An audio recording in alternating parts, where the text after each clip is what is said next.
scale. Our major scale, what is it? This is what we're going to dive into today, right? So now, the first thing we need to understand is that the major scale, it's a 7-note scale, right? Now, when scaled by octave, it's actually 8 notes, right? So, let's just write these scale degrees out. What we're going to do here today, we're going to expand the major scale and we'll then begin to see certain patterns arise, right? So, we have the scale degrees. I'm not going to get into the fancy names of the Aeolian and Dorian and Phrygian and so on and so forth. We're just going to call these by the numbers, right? 1, 2, 3, 4, 5, 6, 7, and then you have your octave. So if we start on C, for example, so if we start on C, we're going to also end on C, right? For example, right? So now with that being said, let's actually begin expanding these scales, or rather this scale, right? So the first thing that we need to note is to make a major scale, there are only 2 semitones within the scale, right? Meaning there's a semitone happening between the 3 and the 4. There's also a semitone that happens between the 7 and the octave. So now let's suppose we start on, let's pick any random key. We're going to pick our 9th fret, right? We're going to say that that's our 1, right? So our 2 would be located a tone away, or 2 semitones away from the 1. The 3 would be 2 semitones away from the 2. And as I mentioned earlier, between the 3 and the 4, it's a semitone, right? All the other intervals are all tones or 2 semitones. So we have a 5, 6, 7, and as mentioned earlier, between the 7 and the 1, we have a semitone. So there's your 1. Now, the next thing that we need to note is actually how the bass guitar is tuned. So we know that we're tuned in fourths. In fourths, meaning that if I'm in this key, my fourth would be Do, Re, Mi, Fa. This would be a 4 directly above. There's a 4. So this note and this note here should sound the same. Should sound the same. It's not the same position, but it would sound the same. So now let's quickly test this out. Hopefully you guys can see my actual strings. I'll just pick a random key, lower down so you guys can see. All right, so we can see, so this note is equivalent to this note. See that? So that's what that means, right? So let's begin. Let's rather continue expanding these notes in the scale, right? So as mentioned earlier, we know that the 3 and the 4 is a semitone apart, so I can then fill this in, right? We know that the 2 and the 3 is a tone apart, and we know the 1. So this note is the exact same note as this note, just in a different position. So let's begin to actually start expanding the scale, so we will actually begin to see these patterns arise. So I'm just going to quickly fill these in. Right. So 5 here, 6, 7, 1, 2, 3, 4, 5, 2. All right. So now we will begin to see this little situation here arise. Right. This is a relationship where I mentioned the fourth earlier, right? So now let's suppose this is my let's say this is my neck, right? Let's say this is my 1 here. The 4 would be always directly above. The 5 would always be directly below. This happens every single time. So what we find is that the 1 here, which is a major chord, the 4 also a major chord, 5 a major chord, right? Every other note except the 7th would be a minor, right? So 2 would be a minor chord, 3 would be a minor chord, the 6 would also be minor, the 7th would be a diminished chord, and the 1 obviously is a major. Now let's begin, let's continue rather expanding the scale, and you'll see exactly what I'm referring to. So now we let's just using this technique that I showed you here, we see that directly above the 5 is your 1.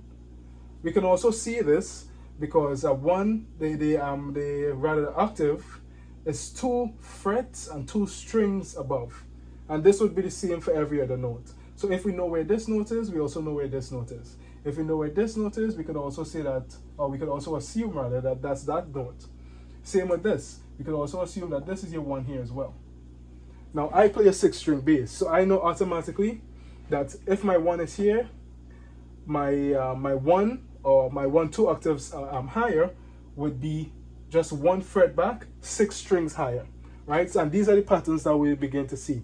There's another cool way, and this is an exclusive, which I'm only first sharing here. I've never shared this online before, and I've never seen it anywhere. So I would say that it's an exclusive, right?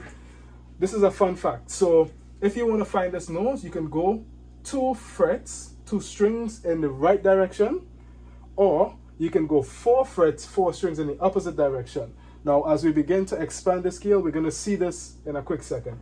So once again, I'll continue, just putting in the rest of these scale degrees. So we know that our 2 is here, 3 is here, 4, 5, 6, 7, 1. The 7 would be here, 6, 5, 4, 3.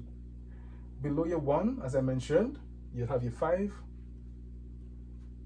Right next to your 1, you'll have your 7. We know that there's a 2 here. We know that there's a 6 here. We know that there's a 3 here. So just as I mentioned, that if this is your 1, your 4 would be directly above, or your 5 would be directly below. It's the same idea with your 6. So let's scrap this for a second, right? The 6, let's suppose your 6 is here. Your 2 would always be directly above the 3 of that scale degree. And when I say this, I'm referring specifically to this scale degree here, right? These scale degrees. So this 6, if you want, if you need to find the 2 quickly or the 3 quickly, which is this 2, this 3, it would be directly above or directly beneath accordingly. And once again, these are all a 4th apart. So in other words, we can say that the 6 is a 4th of your 3. You can say that the 2 is a 4th of your 6th. What? Bro, what are you talking about, man? I hope that makes sense. That sounds more confusing than it actually is. Same idea with the 1, 4, 5 that I displayed earlier. You can say that your 1 is your 4th of your 5th, or you can say that your 4 is your 4th of your 1, if that makes sense, right? I hope that doesn't confuse anyone. So let me just get this out of here if it's too confusing. But as I mentioned earlier, like your whatever note is directly above is a 4th above, right? So these are the patterns that we'll begin to see. Every note in the scale degree has its own 4th, right? So when we begin actually doing or expanding modes, we'll actually see how some of these patterns are useful, right? So let's continue expanding these scales. So now we know directly above the 5 there's a 1. Or we can simply just look at the octave apart. So we know that there's a 1 here. We know that directly above the 1 there's a 5, right? We know that directly below the 5 there's a 2, right? Let's fill 7 here. We have a 6 here. We have a 5 here. Above the 5 you have a 1. Above the 1 you have a 4. Above the 4 you have nothing. 6, 7. You're gonna have a 4 here. You have a 3 here. You have a 2 here, right? I hope you guys begin to appreciate that you can actually see these patterns arising as I'm doing this. So what I'll do, I'll color code them shortly thereafter, and then you'll see exactly these patterns I'm referring to. Let's just continue writing these in.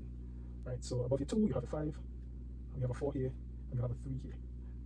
Above your 3, you would have a 6, above your 6, you have a 2, above your 2, you would have a 5.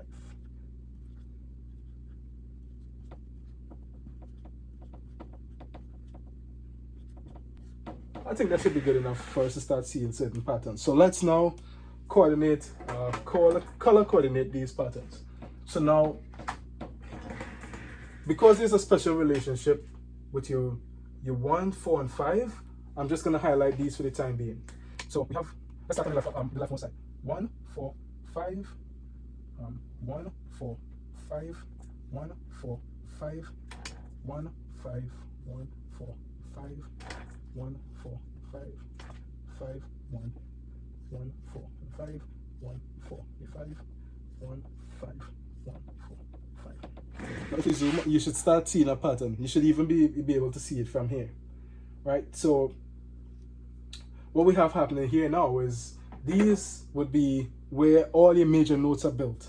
So how can we tell this, right?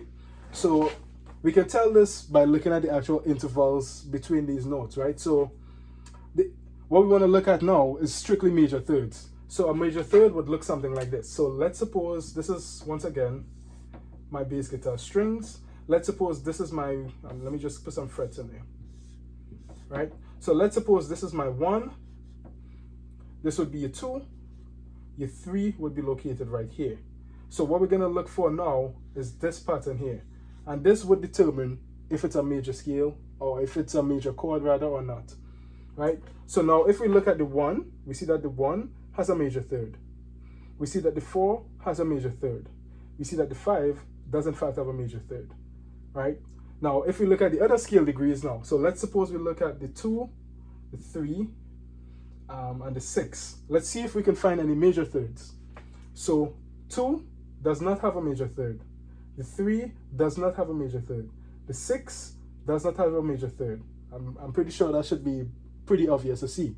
So now, here's a catch. This is what makes the 1, 4, 5, it gives it that relationship, right? Let's now look at, we're going to look at the 2, the 3, and the 6, right?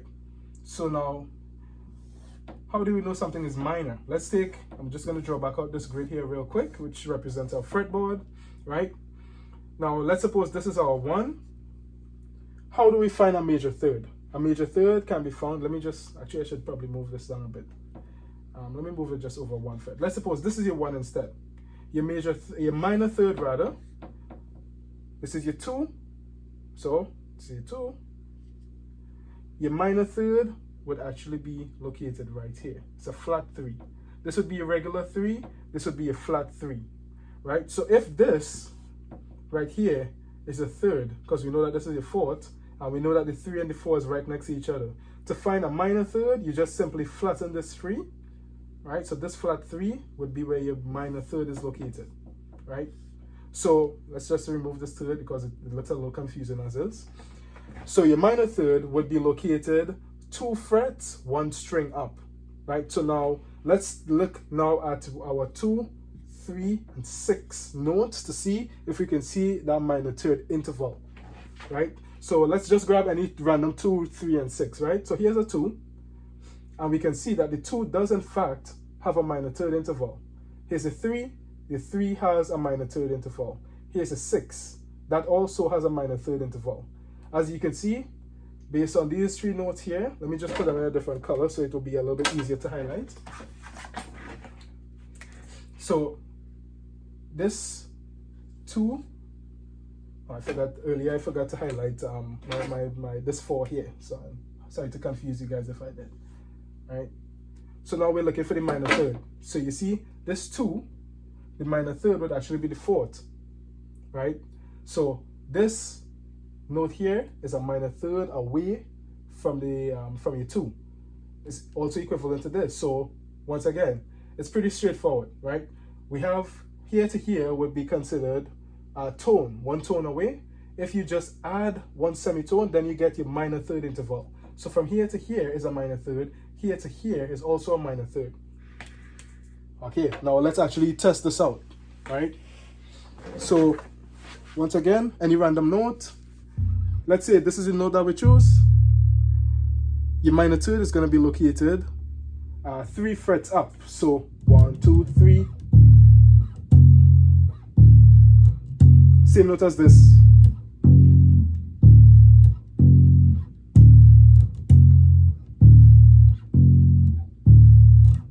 Let's try it out somewhere else just for the heck of it.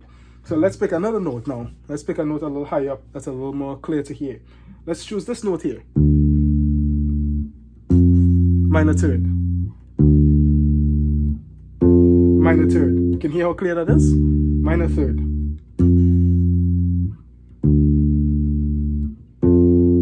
Right? So that's the interval that we're looking for. So now this is how we begin to differentiate whether a particular chord, just based on this layout here. This is how we can quickly determine if a chord is going to be major or minor just based on these scales. So we're going to look for those intervals. Remember, what makes a chord a major or minor is the third. So if the third is a major third, it's a major chord. If the third is a minor third, then it's a minor chord.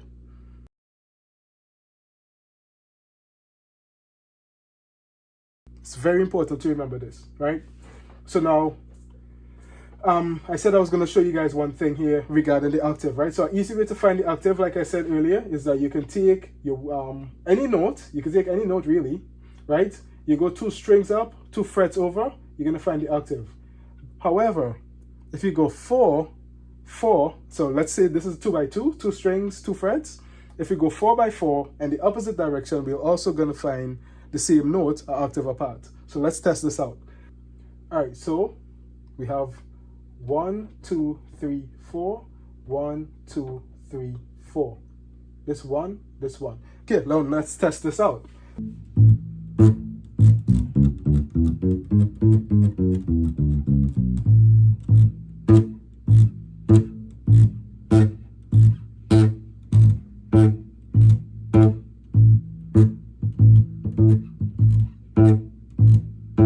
One, two, three, four. 1, 2, 3, 4.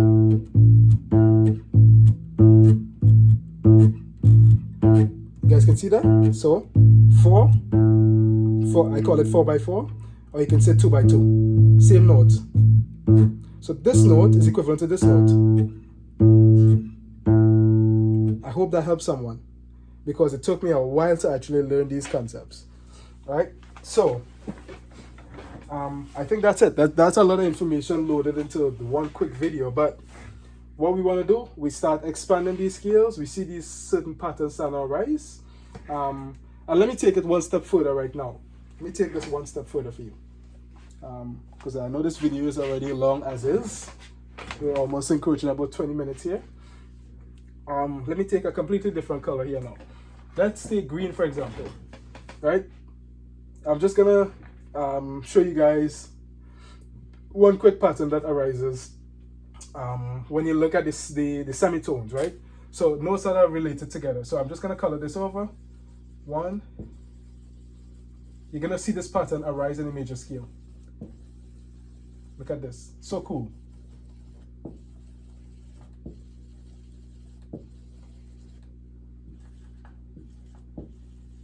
That means that there should be another pattern here. There should be another pattern here. All I'm looking at is just the semitones right now. Notes that are one semitone from each other, right? Look at this. We begin seeing this pattern. Earlier I missed this. This was supposed to be our 7th, right? Remember your 7th is a semitone. Remember I mentioned that earlier, right? Look at this pattern that arises. All because we expanded the scale. Let me get a little closer. Let me get you guys a little closer so you can see this. Look at this. It's so clearly defined now. Isn't that crazy? It was there the entire time hidden. All you needed to do was just expand the scale and then you'll see it. And it's the exact same. So, exact same pattern happens over here as well. Not because I didn't mention it, doesn't mean that anything changed, but look at that. That is crazy. Isn't that amazing? There's another one here, 3 and 4. Wow. Wow. Look, there's another one here, 3 and 4, because we know that the 4 is right next to your 3. 3 and 4. Whenever you have time, do this for yourself. Work these out, because a lot of it is just mathematical. You just work it out and you actually begin to see the patterns for yourself. Isn't this it's there. It's all there. Right in front of your eyesight the entire time, but it's hard to see if you don't expand the scales. Anyways, that's enough for today, guys. I hope this helps someone. I'd love it so much if you guys would like and subscribe and share these videos so I can actually start getting them out in the algorithms. I do hope that this was a blessing to someone. If you did find it helpful, I would really appreciate it if you guys can help to get my videos out there. All right, thanks again. You guys have yourself a good day. Be blessed.